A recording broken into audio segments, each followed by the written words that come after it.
Today we're going to talk about a brand new shotgun in Season 15 called Fractethyst. Fractethyst? I don't know. With the castle tradition, please just correct me in the comments on how I said that because I know I did it wrong.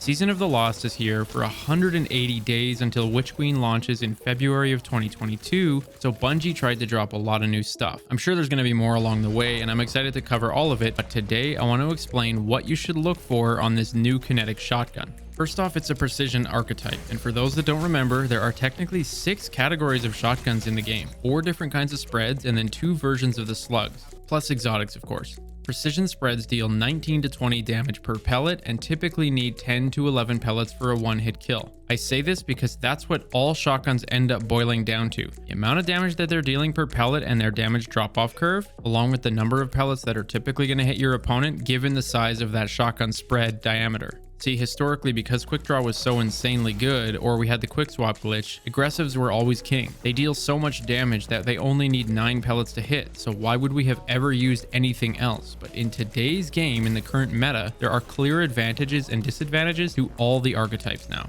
Now, talking about this new shotgun, I'm really not surprised that this is what Bungie gave us. I mean, after all, what did we have for options in the kinetic slot anyways? We had Astral Horizon, an aggressive, Toil and Trouble, aggressive. We had the Reese Walker, not the Riz Walker for the castle folks out there that always correct me, a lightweight archetype. Then there's the One Small Step, which is the rapid archetype. And of course there's all of the slugs, but we're talking spreads right now. They wanted to give us a precision archetype in the kinetic slot, you know, maybe to replace that long lost Dust Rock Blues. Now, shotguns have been nerfed a bunch as of late, and these are important as to why you should get this gun. First, quick draw was removed off of all aggressives, and it was hit really hard across the board. Then Bungie took another hit to aggressives specifically. They made the cone angle of those shotguns even wider, which is bad, right? Bigger the diameter, the worse it is because the pellets are more spread out, meaning less of them are going to hit your enemy. Bungie did this back in July in an effort to reduce their one-hit kill range to try and pull them in line with the others. The third nerf that they did was actually change those damage curves to all shotguns across the board. What they did is made all shotguns start to have their damage drop off earlier. In other words, you can't go very far from your opponent before you start dealing less than max damage on all of them. This is directly impacted by the range stat, by the way. Now, I have an entire video covering all of this in a lot more detail if you're interested, and I'll put it at the end of this video, but I did bring it up because now in Season 15, there's nerf number 4. While sliding, your shotgun spread is now wider again by an additional 15%, and this is where I'm noticing a tipping point between precisions and aggressives. Forgetting about rapids for a second because they literally tickle your opponent, you have lightweights with a fairly tight pellet spread. Precisions then have a bit of a wider pellet spread, which makes sense because they deal more damage, and then aggressives now have a way wider pellet spread because of that same reason. They deal so much more damage. So with this new slide nerf, lightweights are looking real nice considering they have the tightest base pellet spread, right? But you have to remember that they need to hit 11 out of 12 pellets in order to get a one-hit kill. They're decent for cleanup kills, but because all of the shotgun drop-off curves were nerfed recently, they're actually not as good as they were in the past. All in all, Bungie is basically giving us a retold tale, but for our kinetic slot, in order to compete with that Reese Walker, which is a pretty unique role from Iron Banner. The reason this one is so special to me, though, is because of a couple of perks, so I want to dive into those. I was lucky enough to try a bunch of different roles and can honestly say that there's more than one that I really like. Right out the gate, probably the weakest and most annoying aspect of the precision archetype is the low handling. Fortunately, this one's actually a little bit ahead of the Dust Rock Blues and the Retold Tale, which is nice. It's still a bit annoying, like Warlocks and Hunters are going to love this if they run Dragon's Shadow or Ophidians, but for my fellow Titans out there, you're going to need some handling perks, or maybe if you're using an SMG, obviously the Peacekeepers help fix that as well. Now for the barrel, I seriously believe Full Choke is crucial now to tighten your spread at all costs, especially with this slide nerf that came in Season 15. If you don't get that, then I'd probably hope for Barrel Shroud because that'll at least boost your handling. Then column 2, I must say it's the same as usual. You want Accurized or Assault Mag, but I will admit I was really digging Assault Mag on this one. It helps it get a little bit closer to that lightweight RPM, and it was pretty nice. In the third column, Slide Shot is always a good perk to go for, but I actually don't put it in the top for this one. I actually lean more towards Quick Draw and Ensemble. Even though Quick Draw is a lot worse now than what it used to be, it's still really important for pulling out your shotgun as fast as you can.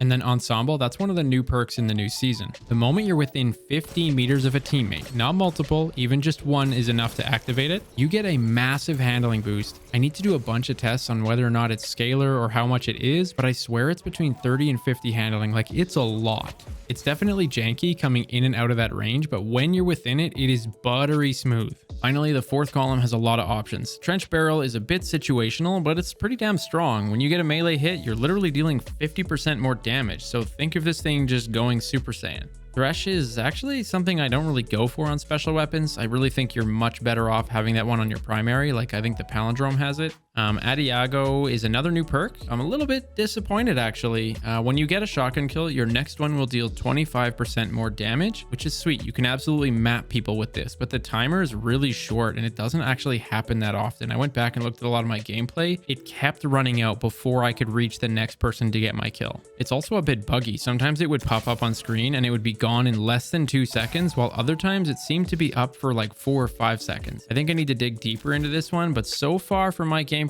it rarely made a difference. Now the next two are why this shotgun is so special. Harmony, brand new perk, and good old opening shot. First off, Bungie, I absolutely love the concept behind Harmony. Getting a kill with your other weapon will give this one a damage boost. The reason I love this so much is because it's literally saying, hey, if you get a primary kill, you'll now have a window of time where your shotgun is going to reliably save you. And that's exactly what it does. Unlike Adiago, which kind of encourages you to like try and ape the next person after you get a shotgun kill, this one lets you just play your regular game. You see, when I get a kill with my primary, I now have between 4 and 5 seconds before I need to swap to my shotgun. If I wait too long, it won't pop up, but if I do it within the next 5 seconds, I'll get Harmony to pop up on the left-hand side of the screen. While that is up, my shotgun's going to deal 20% more damage, plus it seems to have a huge boost in handling. I swear, it just feels so much better. That's another one I want to dig into, but Harmony seems to stay up for 7 seconds after you've swapped to the weapon. If you take a step back, that's a 12-second window of opportunity in a sense, where you're dealing more than an aggressive frame damage with a tighter pellet spread at the best possible damage drop-off curve because of how high the range is. I had a blast with this perk. Please let me know down below if you did too. Lastly is our good old opening shot. Like I said earlier, think Retold Tale, but better because it has a bit more handling, plus it can roll opening shot, something that Reese Walker doesn't have either. We've learned some info on this perk in Mercules' podcast with Chris Proctor, a Bungie developer too. Something he said is that aim assist is actually way more important on shotgun spreads than any of us ever thought. Who knew? I guess it makes sense logically, but the other thing is that he also told us that opening shot adds 20 aim assist. Now my disclaimer is that when he mentioned that number 20, he was actually talking about other weapons, so I can't say for sure that it adds it to shotguns as well, but I'm just going to assume for now that it does. That's not it either. The other thing he confirmed for us is that opening shot adds 20 range. Straight up, this one is on shotgun, so the next time you're comparing rolls of different ranges, remember that if one of them has opening shot. We've all known that this perk is great, so I just wanted to reiterate that it's very special that this shotgun came with this as an option. I'm going for Quick Shot or Ensemble in the 3rd column, and then Harmony or Opening Shot in the 4th column. It's been a while since I plugged my sub button, so if you dig my content, I'd really appreciate a sub or a like on the video. Maybe even join our awesome Discord community. We have nearly 3,500 members now, and I'll catch you guys in my next one.